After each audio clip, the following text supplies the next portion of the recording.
નમસ્કાર. તમે અત્યારે વોટિંગ કરીને આવ્યા છો અથવા તો વોટ આપવા જઈ રહ્યા છો. આપણે વાત કરવી છે ઉત્તર ગુજરાતની.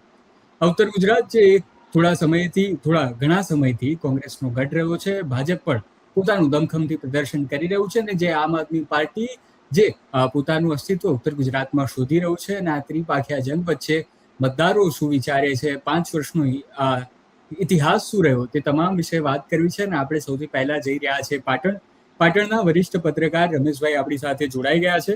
અને રમેશભાઈ સાથે આજે આપણે વાત કરીશું કે શું છે માહોલ પાટણનો. સાહેબ, પાટણમાં અત્યારે શું સ્થિતિ છે તે જરા જણાવજો. હા, કુણાલભાઈ, પાટણમાં અત્યારે સમગ્ર પાટણ નગરપાલિકાની ચૂંટણીના મતદાનમાં વ્યસ્ત બન્યું છે. પાટણ શહેરના તમામ 11 વોર્ડ વિસ્તારોમાં મતદારોમાં અનેરો ઉત્સાહ જોવા મળી રહ્યો છે. તો બીજી તરફ ઉમેદવારો પણ તેમના મત વિસ્તારમાં મતદારોની હાજરી પુરાવી રહ્યા છે, જેથી કરીને મતદારો મતદાન કરવા માટે પ્રેરાય. પાટણના ધારાસભ્ય કિરીટભાઈ પટેલ, પાટણના ભાજપના અગ્રણી કેશી પટેલ સહિતના નેતાઓ પણ પાટણ શહેરના રાઉન્ડ મારી રહ્યા છે, અને મતદારો વધુમાં વધુ મતદાન કરે તે માટે તેમને પ્રેરણા આપી રહ્યા છે. એટલે સમગ્ર વાતાવરણ જાણે કે પાટણનું ચૂંટણીમય બન્યું છે. પાટણમાં શું લાગે છે આ વખતે? જે મોટા ભાગના લોકો પૂછતા હોય છે એ જ સવાલ મારે તમને પૂછવો છે કે આ વખતે પાટણમાં શું લાગે છે, કોણ જીતી શકે છે અને કેટલા મતોથી જીતી શકે છે? શું આ વખતે કંઈક બદલાઈ શકે છે કે ભાજપનો જ ગઢ ફરી એકવાર પરચમ જે છે તે લહેરાવાનો છે? ચોક્કસ કૃણાલભાઈ, આ પ્રશ્ન સમગ્ર પાટણની પ્રજાના દિલમાં પણ પૂછાઈ રહ્યો છે કે ભાઈ શું છે પાટણમાં આ વખત પરિવર્તન છે કે પછી પુનરાવર્તન. પણ એક વસ્તુ અહીંયા જાહેર કરી દઈએ કે ભાજપે આ વખતે નગરપાલિકા ભાજપની બને તે માટે કોઈ કચાશ રાખી નથી. બીજી તરફ એણે કોઈ જોખમ પણ લીધું નથી. પણ એક જોખમ એવું લીધું છે કે તમામ 11 વોર્ડના 44 મતદારોને નો રિપીટ થિયરીમાં ઘેર બેસાડી તદ્દન નવા ચહેરાઓ મેદાનમાં ઉતાર્યા છે.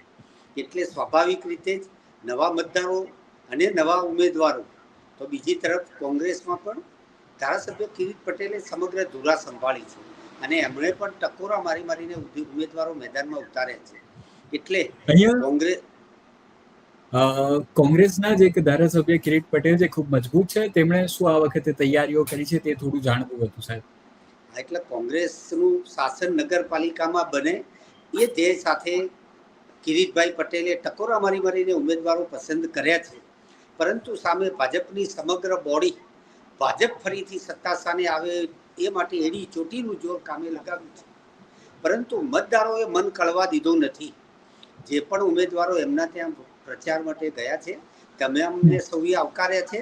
એટલે ઉમેદવારોમાં પણ ફફડાટ છે કે ભાઈ આપણે પ્રથમવાર ચૂંટણી લડી રહ્યા છીએ તો મતદારો આપણને આવકારશે કે કેમ. અને તેને લઈને ભાજપ કોંગ્રેસ બંનેમાં એક પ્રકારની ચિંતાની લહેર છે. પરંતુ એકંદરે જોવા જઈએ તો પાટણમાં પરિવર્તન તો એટલું બધું શક્ય નથી લાગતું કુણાલભાઈ, પરંતુ કોંગ્રેસને ફાયદો જરૂર થઈ શકે છે. અગાઉ જે 44 બેઠકોમાંથી ભાજપ પાસે 39 હતી, તો આ વખતે લગભગ 10 થી 12 બેઠકો કોંગ્રેસના ફાળે જાય તેવું વાતાવરણ હાલના સંજોગો જોતા લાગી રહ્યું છે. પાટણ જિલ્લાની જે અમુક ચર્ચિત સીટો છે તેની વિશે થોડી માહિતી આપજો.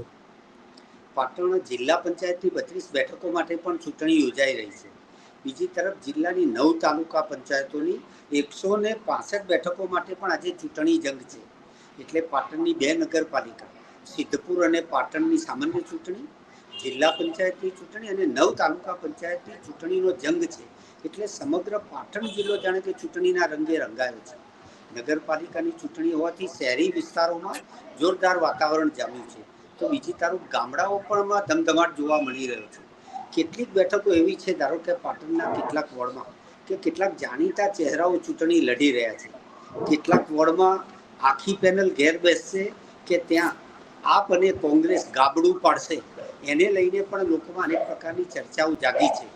એટલે આખી પેનલો ચૂંટાય તે માટેના લક્ષ્ય સાથે ભાજપે વિશેષ કરીને ઉમેદવારો પર વિશેષ ધ્યાન આપીને વધુમાં વધુ મતદાન ભાજપ તરફી થાય માટેના પ્રયત્નો અત્યારે હાથ ધર્યા હોય તેવું જોવા મળી રહ્યું છે. જી, ધન્યવાદ સર. પાટણની જે માહિતી આપી તે બદલ તમારો ખૂબ ખૂબ આભાર. ધન્યવાદ. જી, આપનો પણ આભાર. ધન્યવાદ.